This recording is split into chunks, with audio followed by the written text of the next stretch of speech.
एक बार फिर से आप सभी लोगों का चैनल में बहुत बहुत स्वागत है। ये आपका क्लास 11th का सेंटर ऑफ मास से रिलेटेड एनसीईआरटी का एक न्यूमेरिकल है, इम्पॉर्टेंट न्यूमेरिकल है। तो देखिए इसको कि इसका सलूशन आप कैसे लगाओगे। यदि आपको सेंटर ऑफ मास नहीं पता है तो इसमें हम ब्रीफ में सेंटर ऑफ मास को आपको समझा देंगे जितने की ज़रूरत यहाँ पर है। तो देखिए पहले न्यूमेरिकल, कैपिटल आर त्रिज्या वाली एक समान डिस्क में से कैपिटल R/2 त्रिज्या का एक वृत्ताकार छेद काटा जाता है। छेद का केंद्र मूल डिस्क के केंद्र से R/2 पर है। परिणामी चपटी वस्तु का द्रव्यमान केंद्र ज्ञात कीजिए। करा कि एक सर्कुलर डिस्क है, हमने चित्र बना दिया है, चित्र दिया नहीं।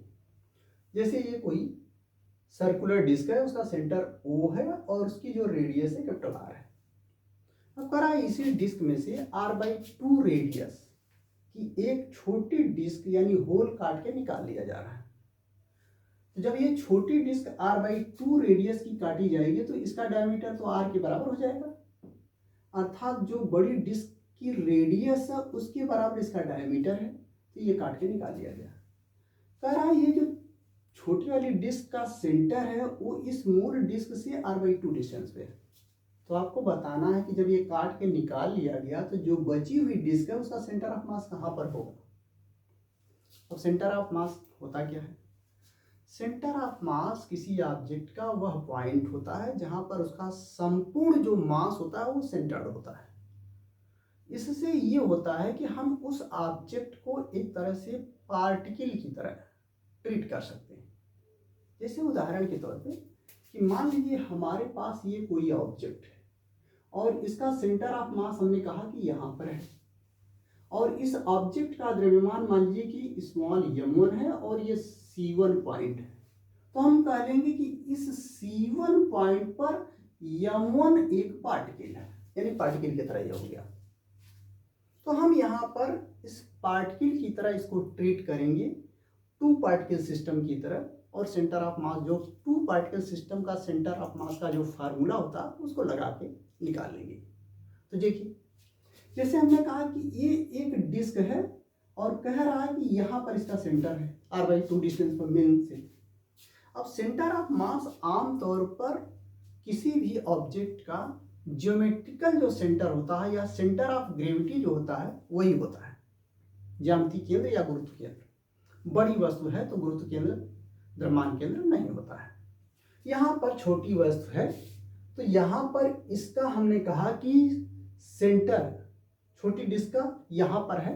हम इस पॉइंट को कहें कि ये C1 पे है। C1 की डिस्टेंस इस O से R/2 पर है, अर्थात इसका अगर मास हमने कहा कि m1 है तो C1 पॉइंट पर m1 पार्टिकल है। तो हम इस तरह लिखेंगे कि m1 पार्टिकल कहाँ पर है? C1 पर। अब ये जो दूसरी डिस्क है बची हुई, इसको निकालने के बाद इसका भी सेंटर ऑफ मास कहीं पर होगा, वही पोजीशन हमें पता करनी है। तो मान लीजिए उसका सेंटर ऑफ मास यहाँ C2 पर है और इसका जो मास है हमने कहा कि वो m2 है, अर्थात m2 मास का कोई पार्टिकल कहाँ पर है? C2 पर है। तो हम कह लेंगे कि ये C2 अगर हम पॉइंट कहें तो यहाँ पर पार्टिकल है m2। तो m1 और m2 दो पार्टिकल हो गए।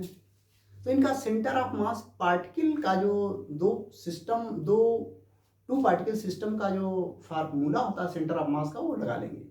अब ध्यान देना है, m1 और m2 इस बड़ी डिस्क के पोर्शन है, दोनों को मिला के ये बड़ी डिस्क बना है और बड़ी डिस्क का सेंटर O पर है। इसका अर्थ हुआ कि इस बड़ी डिस्क का सेंटर ऑफ मास ऊपर है, यानी इन दोनों पार्टिकल का जो सेंटर ऑफ मास है वहां ऊपर माना जाएगा। तो हम कहेंगे इसका सेंटर ऑफ इन दोनों का सेंटर ऑफ मास ऊपर है। तो O से इस m2 की डिस्टेंस कितनी है वो x2 हमें मालूम करना है। O से इस m1 की डिस्टेंस आपको दिया है R/2 और O की पोजीशन चूंकि O से मेजर कर रहे हैं यानी O की पोजीशन है आपका मूल बिंदु 0 0। तो टू पार्टिकल सिस्टम में जो सेंटर ऑफ मास का फार्मूला होता है वो ये होता है कि अगर हमने कहा कि यहाँ कोई रेफरेंस पॉइंट है इस रेफरेंस पॉइंट से यहाँ पर x1 डिस्टेंस पर ये मान लो m1 पार्टिकल है, और इस O1 से x2 डिस्टेंस पर मान लो ये m2 पार्टिकल है। तो इन दोनों पार्टिकल का जो सेंटर ऑफ मास होगा O1 से xcm, इसकी पोजीशन के लिए जो फार्मूला होता है xcm इक्वल टू पहला पार्टिकल उसका मास m1 और उसकी distance multiplied by distance plus दूसरे पार्टिकल का मास m2 इंटू दूसरे पार्टिकल की डिस्टेंस x2 और डिवाइडेड बाई पहला पार्टिकल का मास m1 प्लस दूसरे पार्टिकल का मास m2। ये फार्मूला होता है। तो यहाँ पर ये दोनों डिस्क को हमने ट्रीट किया है, एक पहला पार्टिकल m1 हो गया, एक दूसरा, और इन दोनों का संयुक्त O हो गया, ऊपर सेंटर ऑफ मास। यानी xcm की जो वैल्यू है वो हमें मालूम हो गए, वो हो गई 0। x1 की जो वैल्यू है वो हो गई r/2। x2 की जो वैल्यू है वो हमें मालूम करनी है। अब m1 m2 पहले निकालने हैं। कैसे निकालेंगे? ये बड़ा डिस्क का मान लीजिए कि द्रव्यमान है कैपिटल M, और इस डिस्क की मोटाई, क्यों मोटाई निकाल रहे हैं अभी आपको समझ में जाएगा, मोटाई T है। डिस्क जिस पदार्थ का बना है उसकी डेंसिटी घनत्व मान लीजिए D है। तो अब डिस्क का द्रव्यमान कैसे निकलेगा? द्रव्यमान बराबर होता है आयतन गुणे घनत्व, वॉल्यूम इंटू डेंसिटी। ये डिस्क की मोटाई अगर आपने T ले लिया, डिस्क सर्कुलर है, सर्कुलर को T मोटाई की एक सर्कल लोगे तो एक तरह से सिलेंडर बनेगा। तो सिलेंडर का आयतन आप निकाल सकते हो। तो कहोगे बड़ी डिस्क का अगर मास हमने कहा m है तो बराबर हो गया बड़ी डिस्क का आयतन इंटू इसकी डेंसिटी। बड़ी डिस्क का आयतन T मोटाई का सिलेंडर है, T लंबाई का सिलेंडर है, तो सिलेंडर का आयतन होता है पाई r स्क्वायर h। r इसकी रेडियस है कैपिटल R स्क्वायर, h की जगह इसकी मोटाई T, पाई r स्क्वायर इंटू T, और डेंसिटी D। तो ये आपका बड़ी डिस्क का द्रव्यमान हो गया। इसी तरह से छोटी डिस्क का द्रव्यमान हमने माना है m1, तो m1 बराबर छोटी डिस्क का आयतन, आयतन क्या होगा? फार्मूला पाई, मोटाई वही T होगी छोटी डिस्क की, रेडियस r/2 दिया है तो पाई इंटू r/2 का स्क्वायर इंटू मोटाई T और इंटू डेंसिटी D। जब इसको हल करेंगे तो आपको मिल जाएगा पाई r स्क्वायर, यहाँ नीचे 4 हो जाएगा, इंटू T इंटू D। ध्यान दीजिए पाई r square T into D किसके बराबर है? कैपिटल M के। तो ये आपका हो गया m और डिवाइड बाई 4 की। m1 का मान, m2 का मान क्या हो जाएगा? टोटल मास में से m1 घटा देंगे तो बची हुई डिस्क का मास मिलेगा। तो m2 बराबर होगा total mass m minus m1 छोटी डिस्क का मास। तो m माइनस m1 का मान m/4 घटाएंगे, 4 का इधर मल्टीप्लाई करेंगे तो 4m/4 हो जाएगा। तो आपको मिल जाएगा 4m/4 माइनस m/4। तो घटा दोगे तो आपको आ जाएगा 3m/4। ये m2 का मान हो गया।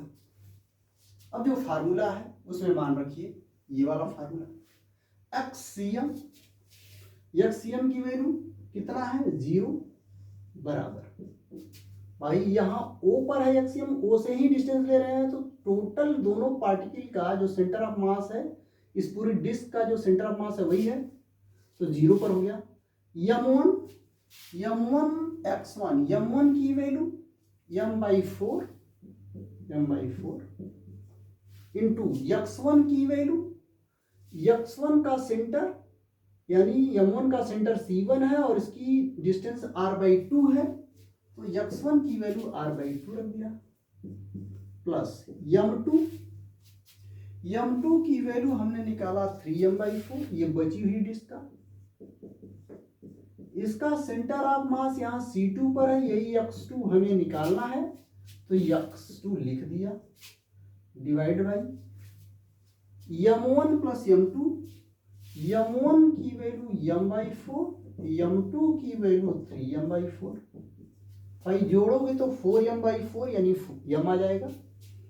अब इसको लिखोगे 0 इक्वल टू, यहाँ लिख लोगे m/4 और यहाँ r/2 और प्लस 3m/4 इंटू x2 और डिवाइड बाई m/4 और 3m/4, 4m/4 यानी m आ गया।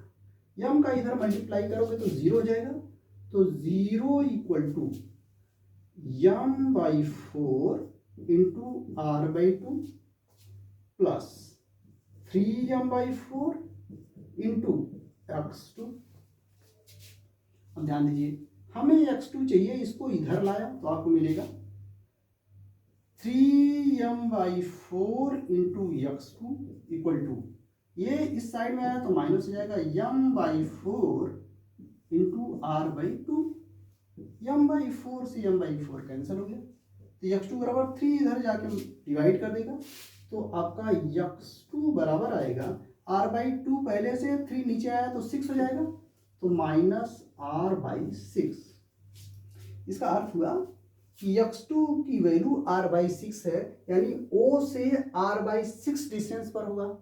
चूंकि ये माइनस दिया है, इधर की दूरी हमने प्लस लिखा है, इसका अर्थ हुआ कि इसके इस साइड में ये होगा और कितनी दूर पर होगा, r/6 डिस्टेंस पर होगा, यानी O से r/6 डिस्टेंस पर इधर लेफ्ट की तरफ इस बची हुई डिस्क का सेंटर ऑफ मास होगा। तो ये रहा आपका आंसर।